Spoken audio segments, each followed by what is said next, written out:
would say I have an authoritarian parents. Yeah. Do we- you? Well.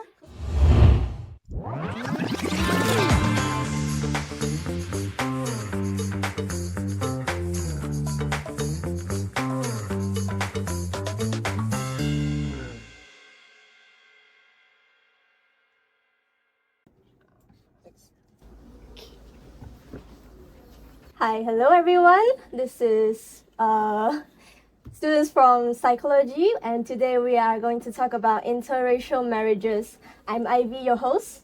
I'm Wilson. I'm Zanhao. I'm Zoe. I'm Huyin. Okay, so have you guys seen that one article on Reddit talking about interracial marriage? No? No one? No. Yeah, maybe you can Maybe you can share maybe us can about it. explain briefly to the audience. Okay, regarding right. the- So, quote unquote, the Reddit states removing marriage conversion laws would solve most of Malaysia's political tension and issues with race and religion. So, what do you guys think? Ask Wilson, would you like to marry a Malay girl? That's a tough question because there's many aspect of politics issue, and then there's things that you need to compromise between family. Alright, why don't you answer me this question? And if you don't concerned about any other problems that about like maybe Muslim or religion or politic parts, would you marry a Malay girl? I would, You would. yeah, Why? because no, how do I even say this? If you wanna be with another person, you would try to compromise with each other, communication patterns, and so on. I would say if without any concern about these all problems, I will marry that Malay girl just only one reason. She's pretty.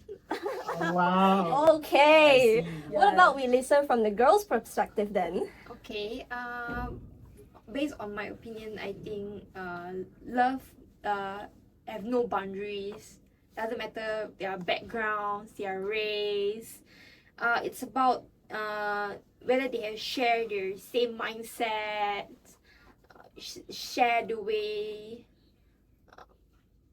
I mean, basically mindset. So I don't think religion. If religion wasn't a problem, I think be relationship with different culture, different religion is not big matter. As long as you love that person's in and out. Yeah, I would think that love is everything, right? So I think it's not a problem for intermarriage. So I would think that when people from different cultural backgrounds comes together, they are not erasing their culture, they are blend together. Hmm. I agree. Yes, well, we all know that every relationship has problems, right? Especially marriages. But there are going to be problems that are special to interracial relationships. So, do you guys have any problems that you observed or heard about?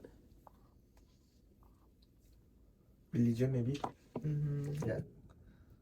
Because like just now we talk about love, you can cover everything. You can handle any problem if you have love. But if you really love a guy, a Malay guy, I mean, okay, then would you overcome all this, conquer all these problems like religion, politics, families? I mean, if based on my opinion, I think that if the Malay, because we are, when you want to be with a Malay person, you have to convert to Islam based on Malaysia law. So if the guy is willing and they are dedicated to guide you toward his religions, and then he's very patient toward it, then I don't think it's very hard, as long as you have the heart to do it. And that's my opinion. Okay. Okay, so as far as I know, like my friends and family, this is a rare case. Yeah, because people in the same religion tend to marry people in the same religion, culture, and all that. Why would you say that is the case? Why don't we have more interracial marriages? I think it can stems from the educational system. Consider our parents help us to some parents would let their kids choose whether what school they want to enter, whether it be public school, private school, or international school. So for example, from what I observed, I came from a private school, which is a Chinese school. Just imagine a scenario: you are Chinese, where you since you were a kid, you were growing up with Chinese people. Of course, you will be staying in the familiarness. What do you call that? A comfort zone. You won't be having a tendency of, oh, I want to join the other culture such as Malay or Indian. So I think that is one of the factor as well. So the lack of opportunity to understand other cultures lah. Any other opinions? To continue what you say, there's a theory. It's called ecological theory. Okay, it's from what's the name called? Bronfenbrenner's. Yeah. It say about the first system we are convict in is microsystem. So in this microsystem, it means is an immediate environment we born. Yeah. So if I believe if you're Malay, then you're born in a Malay family. Like if you're Chinese, then you're born in a Chinese family. So it's hard to change that. If we born in Malay family, we're Islam. It's hard to change our mind, our thinking to others' culture. Yeah. So I would say this will limit our thoughts, and it's hard to change. But also there are five stages, and the fifth stage is called chrono system, which means it will change over time. Yeah. So maybe if Wilson he born in the Chinese family, and after that maybe he met a Malay girl, which she's really pretty. We'll see. Yeah. We'll see. Yeah, you're maybe really you will change strong your on the mind. pretty point, yeah? Okay. Of course. We're men. Then what about the two pretty girls sitting over there? So based on my opinion, I think that the mainly issue is the fear of conversion and the cultural losses. So let's talk about one Chinese girl dating a Muslim guy. So things are going well, but then when comes up with the topic of marriage, and suddenly her family gets scared and become nervous. Why? This is because I think that if you marry him, you have to convert, and it's compulsory. So then that means that you can go to Chinese temple anymore, or you cannot celebrating Chinese New Year. At the same way, you have to wear hijab, like pakai tudong, and your children will know you don't know anything about the Chinese culture. So all the things are getting more restricted. I would say that.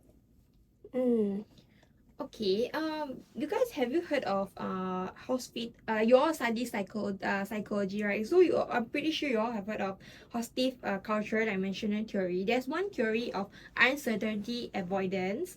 So it defines as that to the extent which individual in a society they try to reduce anxiety by minimizing the uncertainty. Okay, why do I suddenly talk about this theory? So okay, actually in Malaysia it's a norm for people to have marriage in a same culture. So for other people intermarriage is not the norms. It's very special. It's very uncertainty. So a lot of people will tend to avoid uncertainty. Like also Huyin says you have to do something that you are not used to, like wearing tudong, and then do fasting. Like you have to, for Islam culture, you have to fast 30 days, for 13 hours, for 30 days in 1 month, which is a very hard thing for other culture to do. So I think they might have their uncertainty avoidance on this. So we've explored individual factors. Is that kind of individual factors, like why I wouldn't date someone outside of my own culture? Yes. Then any solutions you guys could propose to maybe Maybe maybe you can pick Gradually improve. yeah, the gradually situation. improve the situation. Yes. Yeah.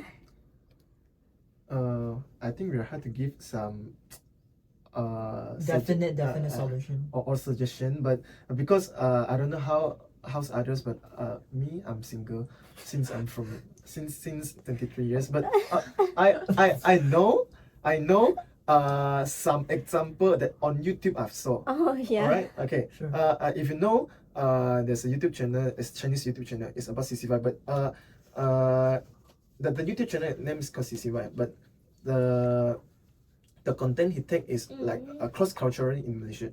So it talks about got one example is that there are couples which the man is Chinese and the woman is Malay, and I can see how they interact with each other is very very nice, very good. It didn't say like just now somebody like mentioned, or you have to wear hudong or restricted in any cultural ways. I don't know, maybe something like that.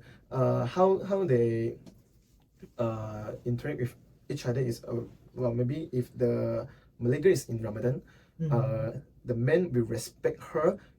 The man will eat, but not in front of her. And the man will also eat pork, but also not in front of her. Yeah, and the man also no need to join like any Islam gathering, but he would join because he loved that girl. He would like to know, understand, what is this, what is his lover joining about. Yeah, but at the same time, the Malay girl will also take time to try to understand the Chinese culture. Yeah, so I think this is like how we said just now, if we have love between each other, and yeah, we just conquer the problems. Okay, then would you say that this happens because of misunderstanding or lack of understanding for both cultures? Yeah, I think yes, cause I think many of us think, oh, I can date a Malay girl, I can date an Indian girl, or any cross cultural girl, is because like, oh, we have to follow your culture, we have to follow your instructions. So it's basically stigma or stereotype. Yeah, but actually you don't have to. Yeah. Then, do you have any solutions on how we can solve this problem? Maybe, teaching them since they are young, right? Yeah. Okay, based on my opinions, like just now I give the uncertainty avoidance. So obviously there's also a solution for it. So there's this one theory called uncertainty reduction theory by Burgers and Clubbers 1975. So based on this theory, so like people feel anxious when they don't understand a different culture from them. So they can do these few strategies to reduce the uncertainty. So like firstly is the passive strategies. So it's like by observing others from different culture, like you observe how do they like fast, like what clothes do they wear. Okay, and then you also can have active strategies like by asking about others of their experience in culture, like, oh, actually puasa, can you during fasting, can you like swallow your saliva? Yeah, that's a very pretty sure a lot of people are asking this question. Oh, so if Malay people are puasa, can they swallow their saliva? Actually, I also have asked this in order to like gain my knowledge. Actually, we can swallow our saliva because it's very natural thing. Yeah, and then there's also third one is the interactive strategy, which is directly engaged with people from other culture, like what Zanhao said. Like the guy follow his lover, like observe his lover, like follow his lover on fasting and stuff. So you can directly engage by maybe joining Malay people for Hari Raya, or maybe you can introduce our culture to them also. Like maybe during mooncake festival, we can treat them on the halal mooncake, so that they can learn about our culture and we also can learn about their culture. I would like to bring back to what Wilson said just now, opportunities to understand other cultures. Just like you, I'm also part of a private school, yeah? So the whole school is Chinese, yeah. We rarely see any Malay students. Yes, except for teachers that teach Malay, yeah, they're Malay. So, would you say that there are more opportunities? How can we give more opportunities to our students, the classmates, to understand other cultures better? I think, in my opinion, since we are from private Chinese school, we do have what do you call that? Basically, a private Chinese school competition, whether it be basketball or sports or anything. It's a way for you to connect with each other, break the ice, and know about each other's Chinese school culture. So I think, in a sense, why not just there be an opportunity for us to maybe private school competition between private school and public school competition, so that we know each other more. Mm-hmm. Then that's the first step. Then the second problem would be the language barrier. Language barrier, this kind of issue, I think it really takes time, because you need to have a willingness to learn. And also, I would like to add on about a theory on Big Five model, Mm-hmm. because in order to willingness to accept the other culture, to understand, you have to be open-minded, openness to experience, to be to have a more how do you say this? Have a more optimal progress. That's how I would say it. Right. So to be add on, I would think that parents are the first teacher in their children's life. So there should be a role model, because the way they talk, they act, and they respond to the cultural difference can either pass down to the prejudice. So if the children see their parent making racist comments, so they might not adopt the same behavior. So anyone knows about the social learning theories by Albert Bandura? Yes. So this theory, it says about people develop their behavior by observing the others. So if a kid hear their parents say, do not mix with the Malays, they are bad guy, do not mix with the Indians. So I would think that they might grow up with this mindset. So that's how social learning works. I agree with that point. Actually, I've been dealt with this kind of situation where there's a Chinese family where they are eating on a restaurant, and then the kid was not behaving well. So the parents was like, if you keep on behaving like this, I'll just call the Indian to capture you. Apa benda ini?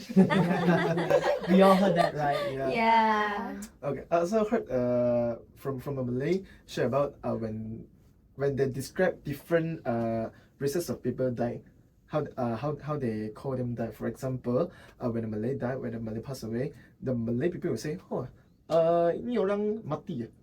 They will use mati, this term, to describe that person. But when comes to Indian, they're still okay. Like also something like the terms of mati, still okay.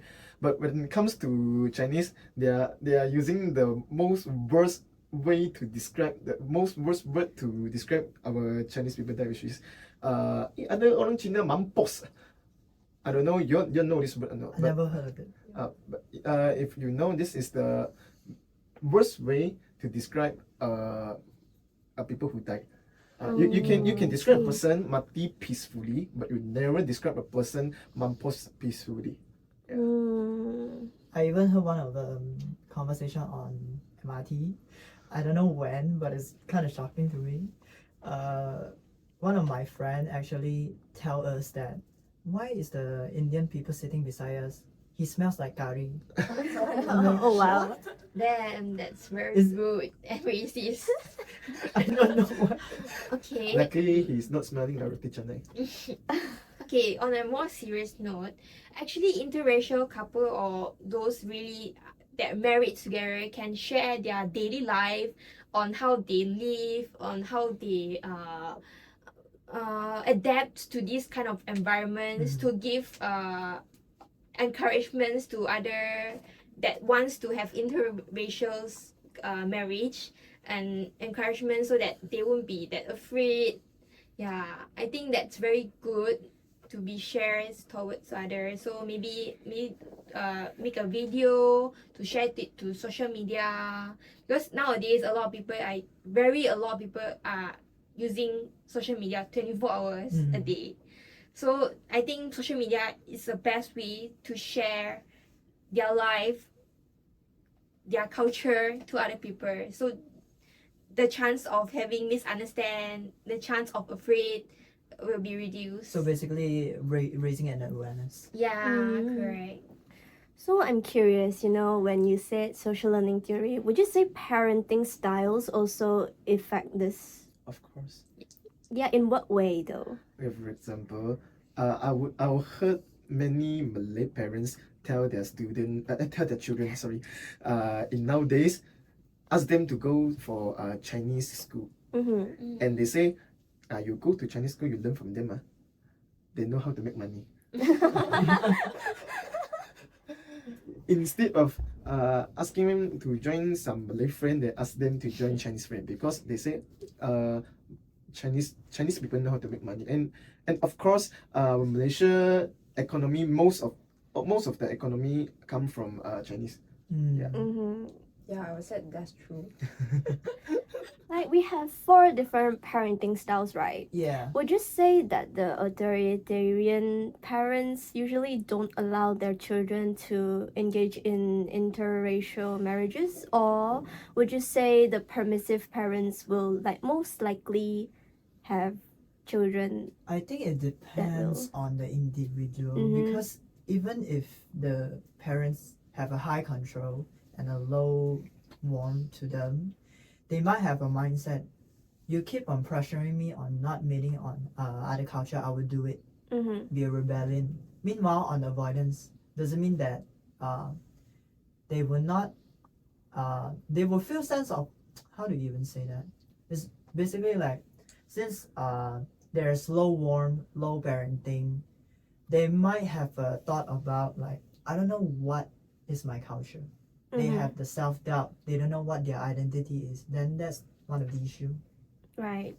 I think the more strict parents are, the more wild the child might be. I agree. Yeah, lying, the hiding. Manipulating. Manipulating. Because you're a child. You're that child, right? Speaking from experience, My family, my parenting style are more of a permissive parenting style. Permissive. Yeah, mm-hmm. they're not that strict. Yeah, I would say I have an authoritarian parents. Yeah, Do we- you? Well, Because I don't see that. sometimes we act. Okay. Okay. Okay, so I actually talked about this conversation with my parents yesterday, and then they said that they would not hope for me to marry into a Muslim family, as I will have to give up a lot of things. Let's not talk about, wearing hijab, not able to eat pork, alcohol, just like what Zoe said, right? Or Hui, I don't remember.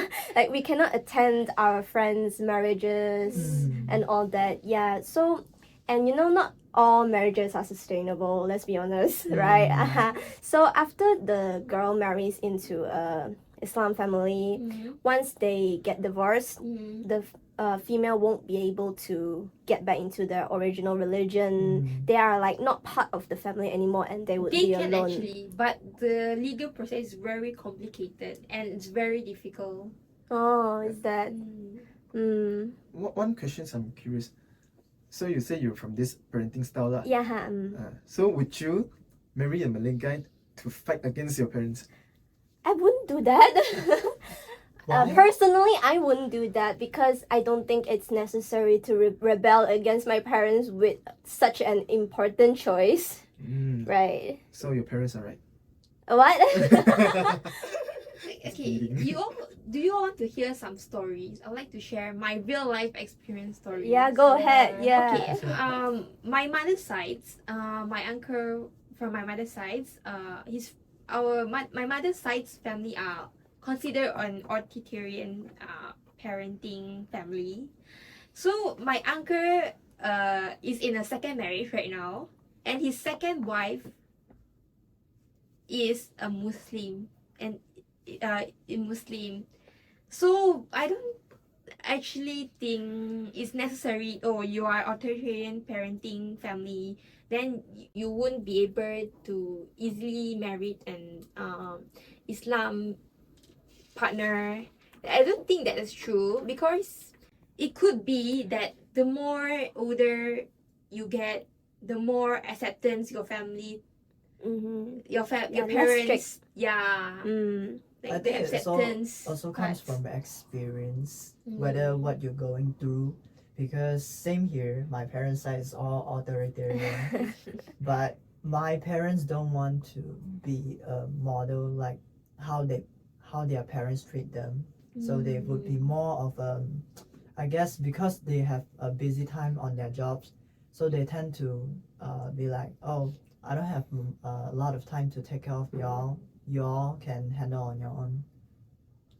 And then there, my uncle also had faced judgment lah from his family sides. Say his family said, "Oh, why you have a perfect marriage with your first wife? Your first wife share the same culture with you. Why did you suddenly switch? Why did you suddenly marry someone that's very different from you? Yeah, they are quite they are not, even though his parents is okay with it, but his siblings are not that open towards his interracial marriage. Yeah, so he faced a lot of judgment. And then sometimes Chinese New Year is not he's not be able to join us for Chinese New Year dinner, because as a Chinese, obviously we prefer to eat non-halal food. We prefer pork in our daily life because we are used to it. But since he's not Islam now, so there's a lot of restrictions on his side. Maybe he can't have dinner in my grandmother's house, and then he can't pray to our ancestor. There's a lot of restrictions lah. So basically, it's just saying that our Chinese culture will always say, the boys especially, oh, you all have to find a wife, and then I want to have how many kids. You need to continue the Yeah. bloodline. Yeah, the culture. Do you face that now? Actually, yes. Oh wow, T. Since we have different parenting style, my mom just said, yeah, you don't seem to find a girl. You don't victim them. Oh. Wow, we're hearing a lot from the boys' perspective, yeah? So girls. So I would like to say that I believe in some traditional Chinese families, they are more care of their reputation. Yes. Yeah, Yeah, means. yeah. So agree. So, yeah. Without any So consequences. this is a huge factor lah. So I would say that they are fear of social judgment, especially how they think about their families. So that conversion means that it's completely erasing your previous identity lah. I think I can also add on about something else. We talk about the converting Islam issue, right? So Islam have a rules of what do you call that again? Basically, that the husband can ask for the wife for permission to have another. Another wife. Some people don't like the idea of the concept because it would mean that Betraying your partner. Yeah, betraying your partner, trust issue, even they don't have the rights to fight back their own sense of rights. Yeah, I think it's not fair for the wife also. Yes. So we've talked about individual factors, talked about how we would help children accept this more and give them more opportunities. What would you say about adults? Adults. Yeah, like maybe you want to marry someone out of your culture. What would you do to help your parents accept that, your family members, or your friends even? How can you help? I think the first step it should be bringing your partner to meet them. It doesn't matter. You still have to face them in the future if you want to be with them. So the first thing is bring your partner to face your parents. Let them communicate. Let them know your partner.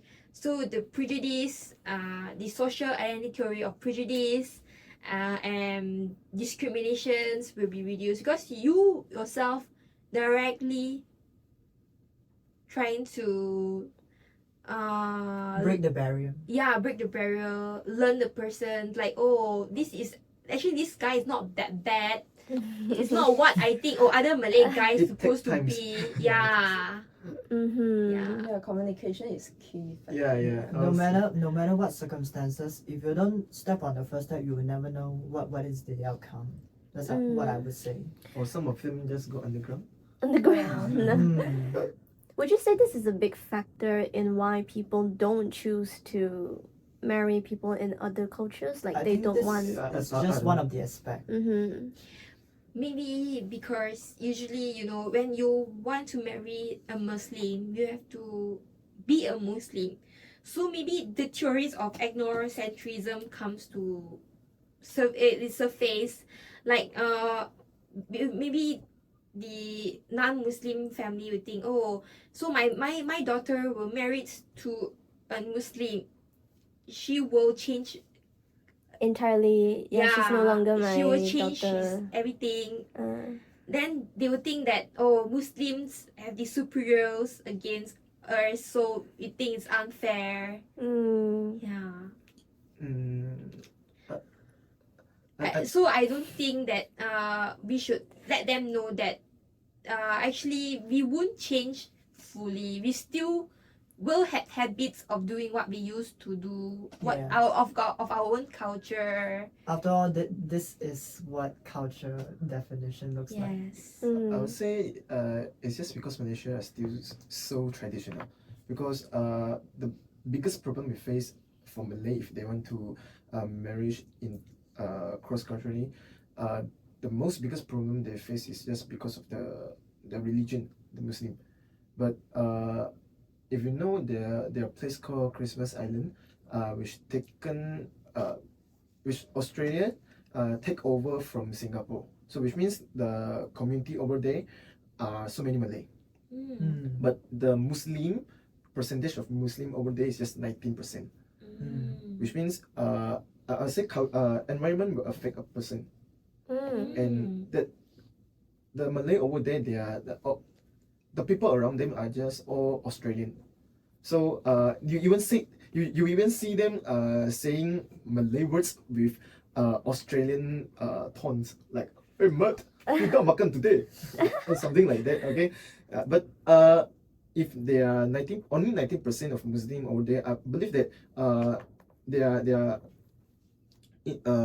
interracial marriage, but I would say both of them will respect their religion. Yeah. It's basically the common ground. yeah, because they're exposed to this from their young. Yeah. Yeah, and I would say Australia is kind of a more open country than Malaysia. That's why no wonder Sajad, you know Sajad, the Islam guy that switched to girl. Yeah, he's have a legal issue with the changing his gender.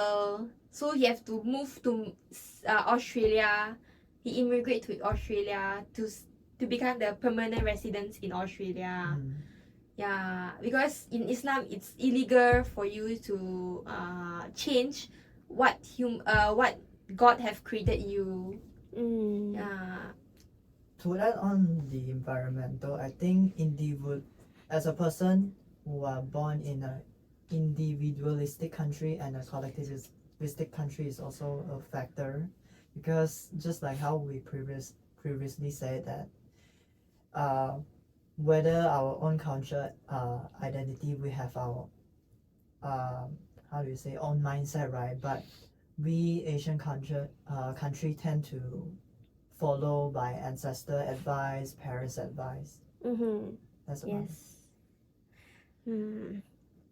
So I have a little idea, would you say that when we are celebrating Chinese New Year or Hari Raya, once we visit them, we can understand a little bit more, so we can do like open house and all that, yeah? Yeah.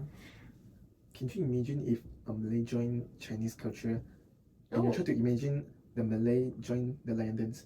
Oh, You try to imagine the lion dance It would inside be the person fun. is Malay. Yeah, it would be Yeah. fun, why wouldn't More people, more fun. Okay, I want to share a fact with you all. Do you know that the ketupat that we used to eat with satay? Uh-huh. No, actually, that's not called ketupat. I know that during my visiting during festival season during Hari Raya, I visit my friend. I say, oh, I want to eat ketupat. He's like, huh, what's ketupat? This is nasi impit. Yeah, so we learn a lot when if we willing to like try to visit other people culture, we will learn a lot of stuff actually. So I think cultural exchange is a very good opportunity for other culture to learn about other cultures. Like before this, I also have a Malay friend because she invited me to Hari Raya, so I give her a moon cake during Moon Cake Festival. She's like, oh, this is moon cake. It's damn delicious. So I think cultural exchange is very important for solving interracial marriage I think problem. not just issue in a sense, because we human, we need communicating, we need touch. If we didn't communicate with each other, we wouldn't know their territory, their identity or the culture on their own. Okay, so just now I said about private school, right? I've been thinking, is there a difference from, accepting other cultures, that students from private schools and those from public schools? Would you say public schools are more accepting than private schools? I think it also depends on how each class's students dynamic is, because if you stem from our private school Point of view, I think it also depends on individual. Some of my classmates, they did state out some racist sentences to other culture, which I personally, I don't agree with that. I just stay silent. But I think I would say that it's more of a hard reality to accept that there will always be stigma. And then from my point of view on being on a private Chinese school, I will always wonder what the other public school, whether it be international school, think about us, because one of our famous stereotype from the others would be what? Kiasu lah. Yeah, we are very we come from a wealthy family, and then we are judgy, we don't know how to speak Malay. Yeah, I don't know how to speak Malay. Well, you have to start to learn that. I'm not. I got a different perspective. I don't think that public school students are more open-minded or what, but I would say that public students are more naughty than private school Yeah. students. No, That's a stereotype. No? based on my experience, my class actually have, stereotypical situation would be bunting. Okay. That never happened to me in my school, by the way. It happens on my school, and then there's even e-cigarette. How would you say that? Wow. Your school are special. I Yeah, don't okay. know about that, because one of the stereotype that they would think is that, oh, the last class based on ranking Okay. would be the most naughtiest, right? Okay. Yeah. Yeah. But the last time I encountered this situation is based on the best role model class. So what would you think about that? Yeah, just now you said the more authoritarian the parents are, yeah, the most likely they will rebel, yeah. Yes. Yeah. So, any opinions from the girls? I don't have opinion, but I do have questions. So there's a recent news where an old uncle during puasa, he went to Family Mart and then he saw a Chinese guy eating, and then he went and slapped that Chinese guy. We all know that story. Okay, you all know that story. I just want to ask your opinions on. Do you think that this kind of situations will cause more other racials to be more afraid of Islam? Like, oh, what if I don't puasa? Will I get slapped? What if I join Islam and then I get slapped because I don't puasa? Basically, you're Yeah. saying What do you guys think? amplifying the effect or not? I would say there must be some effect, some Mm. yeah. But if you know, if you have some Malay friend, then you will know not all Malays like that. Yes. So I would say that Malay guy are just special case. He's just special case, and his son right? I think. No, it's not his son. It's just a random stranger Oh, come to slapping stop. his ranger. No, Oh, no, no. I don't know that. Because Sorry, after sorry. that, the Malay guy come to stop the uncle, and I saw the news. It says that young guy, the young Malay adult is the uncle's son. So maybe the uncle just having some, he's just being psycho. I don't know. Yeah. Yeah, a culture doesn't fully identify how a person is. Yeah. Maybe it will have some negative effects on the image of the culture, but it must be reminded that culture doesn't define a person. A person doesn't define a whole culture. Basically, biological versus environment. But something pathetic is a person will be what's that called? A cultural reputation will be ruined by a person. Yes, that is true. Yes. By the way, on the bright side, the Malay uncle faced legal judgment, legal consequences. As because he don't have enough money to pay for the fees, the what is it called? The penalty. Okay. So he's currently facing punishments on going to jail.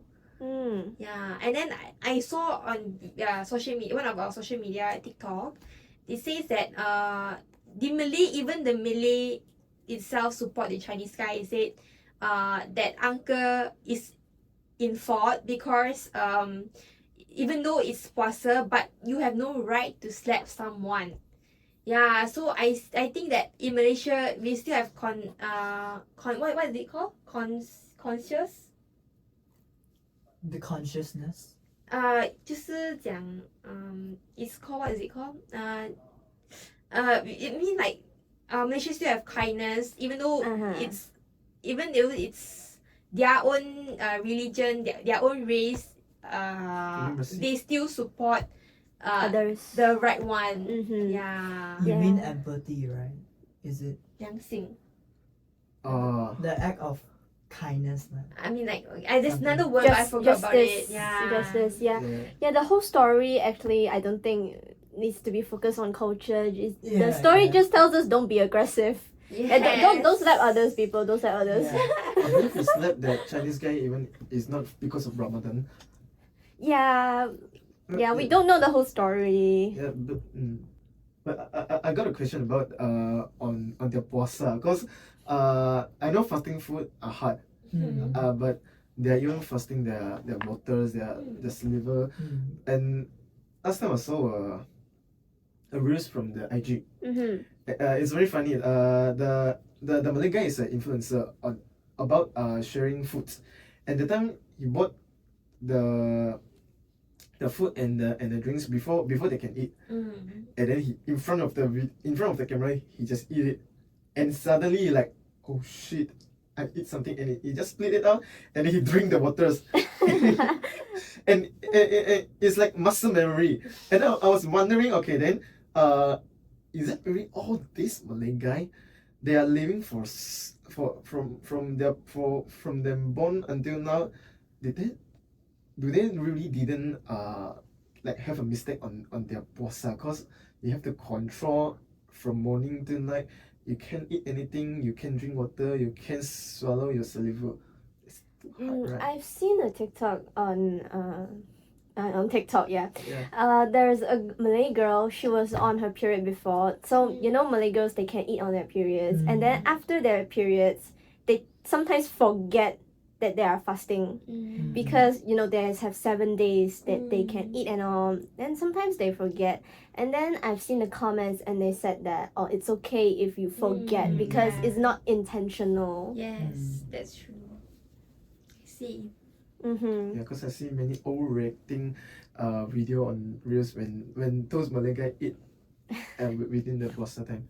I see.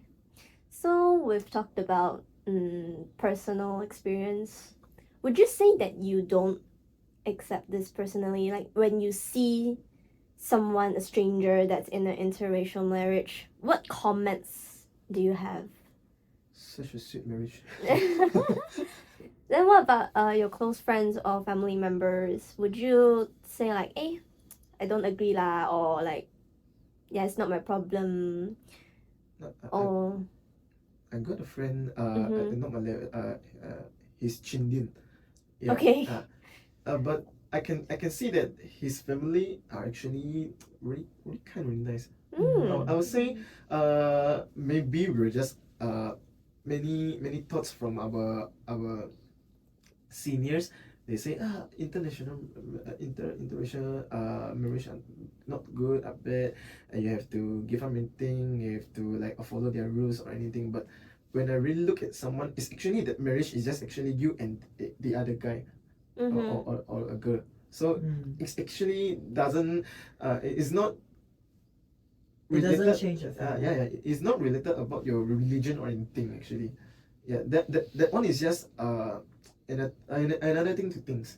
I agree that it's just that whoever you are is who you are, unless you want to change it. Mm-hmm. That's how I would say. Well, anything else to add on? I have a question that I want to ask. Yeah, So okay. sometimes right, people around us they are like to like call this racism as a joke. So do you think about it? Would you be silent or would you spoke up with this? Depends on circumstances. It depends on the situation. If it's my friend, I probably wouldn't Mind. like straight. I would tell them like after the conversation when we're alone, like, hey, I don't think this is okay. Yeah. But were you scared of losing your friendship? Like, Well, if he doesn't want to be friends with me after this conversation, I don't think he's a good person to begin with. We have our own principle, right? Yeah, you're Yeah. afraid to go to leave my friend zone. Yeah. It's yeah. Well, this is If life. the Friends comes friendship and is goes. that easily broken, then it's not friendship. Yeah, Yeah. that's my Yeah. point. Every relationship, whether it be marital or just a human being, Mm-hmm. the one key component would be trust. You know what? Trust the process. You know what? I got many friends. You're free to go. I don't care. Oh Wow. wow, okay. I'm sensing some tea here. Yeah. Shout out to all those stupid friends of me. Okay. Let's bring back the conversation. Yeah, we're not talking about our past experience right here. Okay, maybe we can do another podcast on this soon. Okay, so just now you said you had a Chindian friend. Yeah. Yeah. So let's maybe shift our topic from this to interracial children. Uh, What do you think that interracial marriage will affect a children? I think one of the main challenging issue would be the identity. Mm-hmm. Because one thing you are having an interracial parents, and then you have both culture knowledge. How do you intertwine to become one of your own when you are sharing to your friends? Maybe there would mistake be like, because you look like Chinese, so I may just call you Chinese instead of Chindian. Even after repeating over time, they will still acknowledge you as Chinese. Yeah, so would you say they are forced to choose one type of culture? I think it also depends on how the person solve it, or maybe it takes time. for my friends, I think one of the benefits is he can make more friends. Yeah. I agree. So Yeah. he can have friends from both cultures. Yeah. It's Ah. actually very easy. And okay, his father is Indian. Mm-hmm. His mother is Chinese. Mm. Okay, and both of them come from different religion, and he is a Christian. Oh. Wow. Yeah, but he act more like talk more like Chinese lah. Oh. Yeah, as a citizens, Malaysian citizens. So it's actually I think it's not hard with on like identity, something like that. You can find your identity through your life lah. It's actually really easy to know. He didn't trap in the like finding his own identities, what Malay or Indian or Chinese, something like that. Like I said, like, it depends on the person mindset. Yeah, I think it depends on which like community group you join. For example, I think he go to Chinese school. If I was right, yeah. So he act more like Chinese. Okay. I think one of the other benefit that you would have is you would learn more language, so you can maybe help people translating or teach them. So that might also bring back us to that the lack of opportunity to master the other culture language. One of the benefits I like to be friends with them is like I can know the jokes from Indian. And like for example, hey, can you try to sing this Chinese song in Indian slang? Wow. And you try to imagine that they sing an Indian song with that BGM with the slang like dun, dun, dun, dun, dun, dun. Yeah. So I would think that is funny. So does your friend speak two languages in the family or just? He know how to speak two language. So in the family they speak. Well, I don't know. I'm not living in his house. But you but he can speak what's Indian language called? Tamil. Tamil. Yeah. So he can speak Chinese, Tamil, English, And Malay. Malay. Oh. Malay, I don't know. I didn't heard him sing before. So Maybe you just talk to him in? Chinese. Of course, Okay. Chinese. How to say? Maybe you talk to him in Tamil. How I know? It reminds me of. Hey, he know Cantonese. I don't know. Is this stereotypical? I do know that there's majority of Malay people will know one of the Chinese song. What is that song again? 甜蜜 And also what I For real? They like that song. I don't know why. Oh, Is it that- yeah.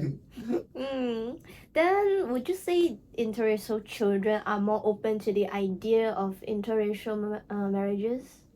Surely, right? I think it's based on their own self-acceptance. Mm. Yeah, that whether they can embrace the interracial Identity. identity. Back to the microsystem. But in Malaysia, I would say why I have a friend like Chindian but not the mix between Malay and Chinese is because still Malaysia is a Islam country. Yeah, it have rules for Malay to follow the Islam. You can for a Chinese or Indian you want to convert into Islam, you need to have some progress. It's not easy, but for a Malay you want to convert to other religion, it's very hard. Yeah.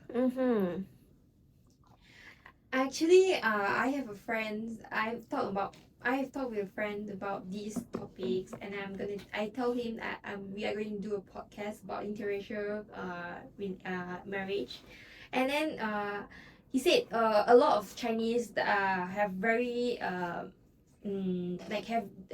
discrimination and prejudice towards Malay and Islam, and then hopefully that you like to share more Islam to everybody, since this uni have a lot of majority is majority student is Chinese, so he would like to share more about Islam with you all as an awareness, knowledge and stuff lah. Wow, that's a really good opportunity. Since we are all Chinese here. Yes, that's true. Yes. So if there's any question you'd like to ask him, feel free to ask. Hi, we are on a live podcast right now. Okay, can you introduce yourself to us? May I know who are you? Who am I speaking with? Hello, I'm Anul. Sorry, come in. I'm Anul. Okay. Hi, nice to meet you. I'm Ivy, the host of this podcast. It's an honor to be speaking with a new face. I have some questions here. I hope that you will be able to answer us. Is that okay with you? Yes, it's okay. Okay, so the first question is challenges a Muslim might face when marrying someone from a different race. Do you have any opinions, comments, regards? a challenge. Actually, in Malaysia, interracial Muslim marriage are generally accepted under Islamic law, Okay. but social and cultural barrier are still present a challenge. The most common one are family and community acceptance toward marrying someone from different race. Some family may have traditional mind when it comes to marriage and may be hesitant toward marriage outside their racial group. In my opinion, this happens because there are many differences in culture like language, custom, food preference, and family tradition, which can cause misunderstanding or adjustment. Then I would like to know if there are any misconceptions about interracial relationships in the Muslim community. Excuse me? The misconceptions about interracial relationship in the Muslim community. About misconception, okay, I once heard of a statement that usually interracial marriage are less successful because some believe that what do we call it? Cultural differences that will lead to more conflict. But actually, success in marriage actually depends more on shared value, communication, and mutual respect than race. Another reason I think other religion will think they when they join Islam they must give up their own culture, which is not true. Adaptation is necessary, but it is not must for their partner to abandon their cultural identity entirely. Because Islam promotes unity. You still can celebrate your culture as long you follow Islam law. Example like not join in ritual which involve alcohol or ancestor Ritual. of offering. At least that's to my understanding. I see. So, based on your experience, are there any cases where a family rejects a marriage due to race or ethnicity? Yes, this still happen in Malaysia, even already become a common. There is this one case, one of my friend who is Indian Muslim, she say her family preferring her to marry her within their own community rather than accepting a Malay or Indian spouse. I I see. think many Chinese Muslim also convert also facing resistance from their family or from their Muslim partner family. But actually not all will reject. There are still hope for intermarriage to work. As I in see. Malaysia, there are a lot of couple who succeed in it. Just hoping it will be a showcase more in social media as inspiration for others and for people to realize. I think tolerance is the key for it. Okay, so this is my last question. Do you have anything to share for a Chinese or an Indian when they want to convert to Islam? What they need to know, the process? First, you need to understand what is Islam. Islam in Malaysia follow Sunni. Sunni is teaching follow the Prophet Muhammad teaching and something like that. And Mu'alaf is Arabic word for converts. They are guided by local religious authority like NGO like JAIS or JAKIM, something like that. Okay. Converts are encouraged to join into Muslim community through Islamic education. You need to take a class in Pekim, you know what? Jabatan Kebajikan Islam Malaysia. Oh, okay. So to become mu'alaf, it doesn't take long. The whole thing can be complete in less than half a day. Oh, Oh, wow. that's very fast. I thought it some girls or years. I'm not sure if we need to book an Oh. appointment ahead, but you can call ahead to us. Mm, I see. That's very interesting to know. New knowledge. And Yeah. for the conversion process, first you need to know the important thing is first Shahada, declaration of faith. Asyhadu an la ilaha illallah wa asyhadu anna Muhammadan Rasulullah. Bearing witness that there is no God but Allah and Muhammad is his prophet. Mm-hmm. Second, you need registration. The conversion must register at the Islamic State Department to receive an official conversion certificate. You will need to have two witnesses with you at the state of religious department. The officer managing your conversion will check with you and confirm you are doing this on your own volition or possibly make a small talk about whether your family is okay with this, and he will guide you through the shahadat, or we call it declaration of faith. There will be a form you need to submit alongside with IC. I believe a passport size photo might be needed as well.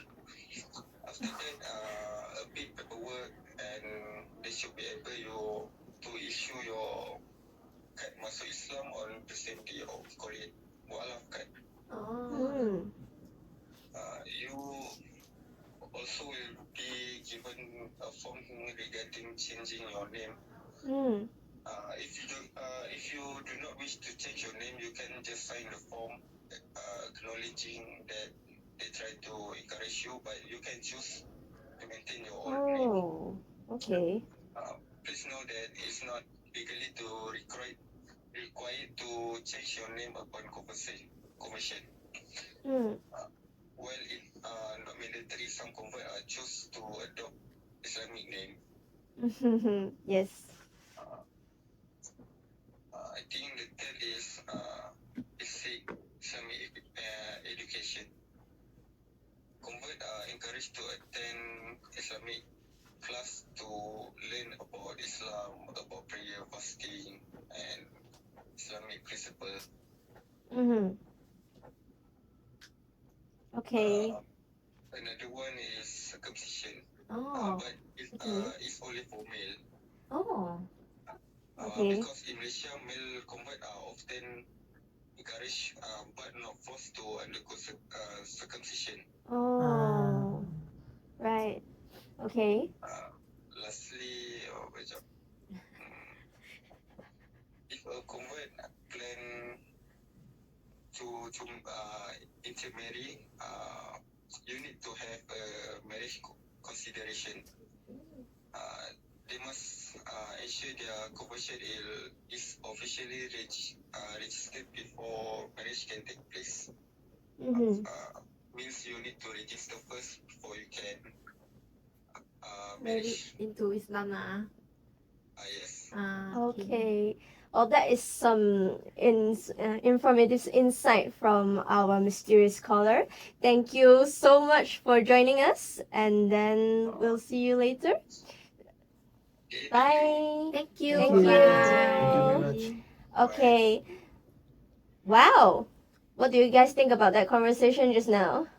I never know convert into Islam can take less than half day. Yeah, it's very surprising for me as well. Okay. I thought it would took a week at least. Yeah. I thought it's a complicated process. I thought it to take a year, though. I really A thought year? about it. No, that's just over. Because it's saying you need to take classes. Yeah. Okay. Do you know a myth that my mom said a myth that totally different from what Amirul just now said. My mom said that if a woman want to convert to Islam, she also have to cut a piece of her. She also have to undergo Circumcision. circumcision. Yeah. But just like Amira said, only male. So I know now it's a myth. Yeah, and it's optional. Yeah. Yeah, it's a stereotype that they have to do that and then they have to change their name. Yeah, now I only know it's optional. So I guess you get to keep a piece of you, even though you convert into. Basically, our Yeah. human rights. Yeah. You don't have to cut it. You don't even have to change your name. Yeah. Yeah, that's very interesting to You know. don't have So to be Muhammad hopefully. Hussein. Why? I don't think maybe you wish to marry a Malay girl. Maybe you want to. No thanks. Okay. What if it's very pretty? Worth considered. Okay. Just a test that to show that you all listen. I want to ask a question that he did mention just now. So, what do Islam call a person that just convert to Islam? If you do take notice on what he said, I'm pretty sure you all know the answer. Is it mualaf? Yes! Wow, Even though you are a host, you did listen to what he's trying to say. That's cheating. Good job, good job. Okay, that's very interesting for me to know that hopefully then people who listen to our podcast will understand that you don't have to, you're not forced to do anything you don't want to, you still have your human rights and all that. Yeah. So Wilson, What? you seem to like talking, so any comments? I don't think I have any comment because after all, really, every religion, whether Western or Asian culture, their primary goal is to teach people based on moral principle, right? It's that's for our own goods, to be a good person, and etc. So Huiying, you've been quiet. Any For that. insights? What your opinion? I say that it's not about the culture. It's actually personality is also a main factor of it. Would you say your opinions on this changed after you listened to whatever our guests have to say? Any of you? I would say go make more friends Go make from friends. different culture. Mhm. Because we are discussing, talk about like a long time here about our own stereotype about Malay. We have to change, have to convert anything, something that is restricted, is a rules, is a laws, family thinking, society thinking about that. But just a short conversation with the person from a Malay person from Islam, and it break our stereotype. Yeah. Basically saying that everything of a blurry truth or misconception we can gain from the clarity from him. Yeah. About me, I do think people should change. They should not judge. Instead, they should learn. They should Yes. ask instead of judge, discriminate, having prejudice. And then what about you, host? Yeah. What do you think about the whole podcast? What have you learned? What have I learned? Yeah. Well, I think that we have a lot of misconceptions that we tend to accept just because our friends and family think that this is true. I'm pretty sure there's a psychological theory on this. I don't remember. Is there? Yeah, There there is. Yeah, There is, but I don't remember the name. There is a social psychological term, but I forgot what it is.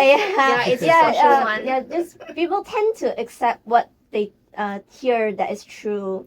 So maybe after this, when we hear something like regarding different cultures, we should ask, hey, is this really true? Should I find a source for this? Yeah, just Do like some how we fact do check. our reports. Yeah, you need to cite. Where's the citation? Reference. Do some fact check lah. Yeah. ChatGPT so It's not reliable. yeah. Yeah, so that's my main take on this. So, do you guys have any more comments? And I would say it's a pathetic thing for Chinese, this is our genetic at DNA. We like to gossip, and when we Yeah. gossip many wrong things. Yeah. Mm. I would say many myths, many misunderstanding things is just from a gossip. Mm-hmm. So next time, maybe before you gossip, you go ask your friend. If you don't have a Malay friend or Indian friend, go make some friends. Or even think twice before you speak. Yes, that's true. Or get the right sauce. Or they get Mhm. yeah.